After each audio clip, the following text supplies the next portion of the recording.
tous sur le plateau d'INSEM, on est évidemment en direct. C'est la dernière émission de la semaine. Alors, on a décidé de vous parler de l'Aria Sérène. Il y a un an, eh bien, cette salle de repos dédiée aux personnes malades était inaugurée à l'aéroport de Marseille-Provence. L'idée, c'est permettre aux patients qui sont contraints de faire le déplacement sur le continent pour se faire soigner, d'avoir un espace pour être eh bien, au calme, en dehors de l'agitation du hall passager. L'occasion pour nous de revenir sur la création de cet espace et de faire un premier bilan avec Anne-Marie Horticone. Bonjour Anne-Marie. Bonjour. Vous êtes chargée de mission information et territoire donc au sein de l'association INSEM. Si vous souhaitez réagir, si vous avez des questions à poser à Anne-Marie ou alors si vous avez simplement envie de témoigner, vous nous appelez au numéro de téléphone qui s'affiche ou alors on nous écrit sur Facebook. Vous voyez, il y a déjà pas mal de témoignages. Tout à fait, on a pas mal de témoignages, mais on attend d'autres questions. Anne-Marie y répondra. Alors c'est parti pour le dernier quart d'heure d'INSEM.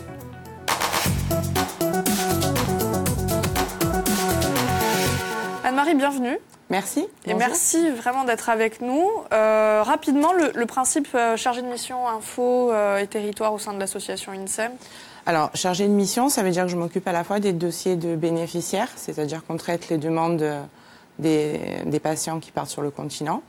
Et puis, on intervient aussi sur la mission d'information en faisant des réunions, des permanences, des chroniques sur VST.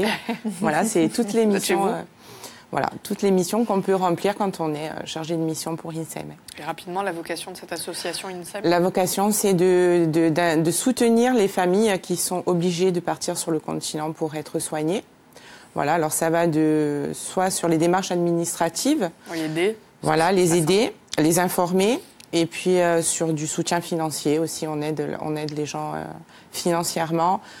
On complète ce que vient faire la Sécu et nous, on prend le relais de ce qui n'est pas fait. D'accord. Alors, avant d'en savoir davantage sur cette salle, qui s'appelle l'Aria Sérène, je vais vous demander une petite minute, parce qu'on a Monique qui est au téléphone avec nous. On lui avait promis de jouer. Bonjour Monique. Bonjour Monique. Monique. Ah, parce que Monique est avec nous. Ça commence à être compliqué. Peut-être, j'entends du bruit. Monique, bonjour. Monique. Bon.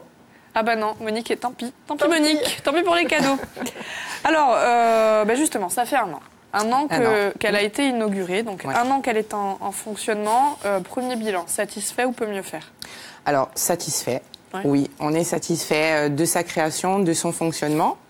Après, tout est perfectible quand on fait quelque chose. Voilà. Donc, même si on est entièrement satisfait, on peut toujours améliorer certaines choses. Et ça vient en fonction des témoignages, des besoins qui sont évoqués par les bénéficiaires eux-mêmes. Alors en moyenne, c'est 18 000 personnes qui partent chaque année de Corse. C'est ça, 18 000, oui. Et est-ce que vous savez combien de personnes ont pu bénéficier de la salle de repos? Non, écoutez, on n'a pas chiffré, ni la compagnie Air Corse, ni INSEM. Mais en tout cas, nous, on a de nombreux retours, de nombreuses demandes aussi sur les procédures pour y avoir accès. Donc c'est vrai qu'on peut dire qu'il y a quand même beaucoup de personnes qui en bénéficient et qui apprécient énormément Alors, parmi les patients, qu'est-ce qui peut y avoir accès? Est-ce que ce sont les patients seuls, les patients avec les familles qui accompagnent? Comment ça se passe? Alors, non, l'accompagnant peut être avec le patient dans la salle. Il y a accès aussi? Il y a accès aussi. Après, ça se régule. Les gens régulent automatiquement tout seuls, on va dire, la fréquentation. Quand il y a trop de monde, les accompagnants souvent sortent. Voilà, tout ça, ça se fait en bonne intelligence et chacun respecte les besoins des autres. Donc à ce niveau-là, ça se régule assez facilement. Mais non, le malade peut y avoir accès avec son accompagnant. Parce que l'idée, c'est vraiment d'être au calme. Exactement. Une petite bulle pour souffler. Oui, pour souffler. Donc c'est vraiment une pièce isolée, elle est fermée. Donc elle se trouve juste en face du comptoir d'embarquement Air Corsica. D'accord. Voilà, donc, et vraiment, c'est une pièce qui est assez agréable, qui est très calme. Justement, est-ce que tous les types de patients peuvent y avoir accès ou c'est vraiment... Allez, je vais vous donner un exemple de saison. Quelqu'un qui s'est cassé la jambe, qui part se faire opérer, ou c'est plutôt des gens qui viennent régulièrement qui y ont accès? Non, il n'y a pas de catégorie de patients. Tout le monde y a droit. Il suffit évidemment d'avoir un certificat médical ou un bulletin de situation de l'hôpital duquel on vient de sortir pour pouvoir accéder à la salle. Après, comme je vous le disais, c'est vrai que il y a des pathologies qui sont plus lourdes, donc des patients qui en ont peut-être davantage besoin, et en fonction de la fréquentation, effectivement, ça se régule et voilà. Donc on le rappelle, ça fait 1 an, ça s'appelle l'Aria Sérène. Pourquoi vous avez souhaité créer un espace comme celui-ci, qui est unique C'est unique, oui. Ben, ça correspond sûrement au fait qu'il y ait 18 000 déplacements par an. On a voulu créer cet espace parce qu'on connaît tous les journées galères des gens qui partent sur le continent pour des raisons médicales. On se lève à 4 heures pour attraper le premier avion, on revient par le dernier. Et souvent, entre le dernier rendez-vous, le moment où on arrive à l'aéroport et le vol, il y a un laps de temps qui est assez long et donc qui occasionne des situations assez difficiles pour les personnes qui sont en soins. Et ça faisait quelques années qu'INSEM avait demandé à ce qu'on travaille à l'établissement sur ce projet. Mais comment vous expliquez que ce soit un espace unique en France? Il n'y en a pas d'autres. C'est le seul aéroport, Marseille-Provence, qui a une salle comme celle-ci. Je pense tout simplement parce que ça émane de la volonté des associations qui connaissent bien, en termes de galère, ce qu'occasionnent les déplacements médicaux pour la bonne et simple raison que la Corse est la seule région de France qui n'a pas de CHU. Voilà, tout simplement. Et donc, quand on a des pathologies, alors ça peut être des pathologies plus ou moins légères, mais d'autres qui sont très lourdes, effectivement, le besoin se fait ressentir beaucoup plus qu'ailleurs. Sans compter beaucoup de passagers et peu de rotation. C'est ça. Qui venait compliquer la donne. Alors, comment un tel projet a-t-il pu se mettre en place? Alors, ça s'est mis en place, je vous l'ai dit, INSEM, ça faisait quelques années qu'on demandait justement qu'un espace soit créé, puis d'autres associations sont venues appuyer les demandes. Et donc la décision, l'initiative, c'est le président Jean Biancouch, d'Air Corsica, qui a vraiment pris le projet à bras-le-corps, qui s'y est attelé et c'est à lui qu'on doit la salle. Du coup, c'est allé très vite. Alors, entre le moment où Jean Biancouch a décidé de faire le projet et sa mise en fonctionnement, oui, c'est allé relativement vite, effectivement. Est-ce qu'on parle d'argent ? Si vous voulez. Qu'est-ce qui a financé ce projet ? Air Corsica, la compagnie. Entièrement ? Entièrement. D'abord, il faut savoir que le local est une location, qui est financée par la compagnie. Et tous les travaux d'aménagement ont été pris en charge par Air Corsica. D'accord. Alors, vous en avez parlé tout à l'heure, c'est un endroit fermé, oui. Où les gens, les passagers qui transitent dans les halls ne voient pas ce qui se passe. L'idée, c'est d'être vraiment au calme, mais est-ce que c'est un espace qui est adapté aux pathologies des patients ? Est-ce qu'il y a des lits, par exemple ? Alors, médicalement, pour l'instant, il n'y a pas de matériel médical. C'est vrai qu'aujourd'hui, on a lancé la première année de fonctionnement, mais ça va nous permettre justement d'améliorer effectivement les besoins peut-être de fauteuils ou qu'on puisse allonger. C'est en train de on est en train d'en parler. Non, il n'y a pas de lit. Donc on rentre dans une première pièce où les gens ont des canapés, un fauteuil, peuvent regarder la télé. Ensuite, il y a un espace, on va dire, qui est destiné plus au repas. Il y a une table, un micro-ondes, on peut se chauffer un café, voilà. Et puis après, il y a l'espace dédié aux enfants. Et notamment aux bébés, avec le lit, une table à langer, une bibliothèque pour pouvoir les occuper un peu. Donc en tout 50 mètres carrés quand même. C'est ça. C'est pas quand même un bel espace. Ouais. Je pense qu'on a quelques témoignages. Alors on a eu beaucoup de témoignages d'ailleurs qui vous remercient. Beaucoup de gens nous disent on attend des heures à l'hôpital, avoir un endroit calme où se reposer est nécessaire. Oui. C'est nécessaire. C'est essentiel quand on suit un traitement, quand on accompagne quelqu'un. Il y a quelqu'un qui nous demande également si vous avez des projets de multiplier ce schéma. Alors oui, nous, dans l'idéal, ce qu'on voudrait, c'est qu'il y ait une salle comme ça dans chaque aéroport, ou du moins, on va dire Nice et Paris, qui sont aussi des aéroports fréquentés par les insulaires, qui partent pour des déplacements médicaux.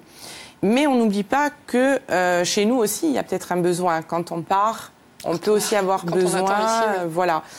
Donc, on va essayer de travailler, à la multiplication de ces espaces. Alors, il y a une maman qui nous demande, quand on a un bébé nourrisson, est-ce qu'on peut avoir accès à cet espace ? Bien sûr, tout à fait, oui. Justement, comment on fait, Anne-Marie, concrètement, pour avoir accès à l'espace ? Parce qu'on ne rentre pas comme... non, on ne rentre pas, oui. C'est quand même, c'est filtré, on va dire, pour pas que ça dérive. Voilà, non. Donc la procédure, elle est assez simple. On va au comptoir d'embarquement Air Corsica, qui est en face. On s'adresse aux agents et on présente soit un bulletin de situation, soit un certificat médical pour obtenir le code de la porte. Il y a un code, exactement. Si toutefois le comptoir n'est pas encore ouvert, il y a un numéro sur la porte qu'on peut appeler. Et à ce moment-là, on fait les démarches, on appelle un agent, et on transmet le code. D'accord, ok. Est-ce que l'accès est gratuit à cette salle ? Complètement, oui. Alors pourquoi, là on a vu beaucoup de témoignages, c'était important pour les patients selon vous d'avoir cet espace à eux? Oui, c'est important d'abord, on l'a dit, pour la fatigue qu'occasionne un déplacement. Aussi parce que certaines pathologies nécessitent vraiment d'être au calme, ou peut-être, ça peut être aussi d'être, on va dire, préservé d'un petit peu, voilà, des microbes, de tout ce qui peut avoir lieu dans un aéroport. Et puis, je pense que aussi, psychologiquement, c'est quelque chose qu'on a apporté aux familles et qui, du coup, se sentent moins seules. Et c'est aussi se dire que voilà, la maladie, elle est considérée. On n'est pas le passager lambda et on n'est plus traité comme quelqu'un qui part en vacances. Voilà, la maladie, elle est prise en compte. Voilà. Dans cette étape-là. Exactement. Malgré ça, il y a certains patients qui hésitent à y aller. Alors, oui. Il paraît qu'il y a certains patients qui hésitent à y aller. Hein. Ben, moi, je vais leur dire de surtout pas hésiter, de ne pas penser qu'on en a moins besoin que les autres, de se dire que ben voilà, on est malade, que la maladie a voulu que le déplacement sur le continent soit une obligation.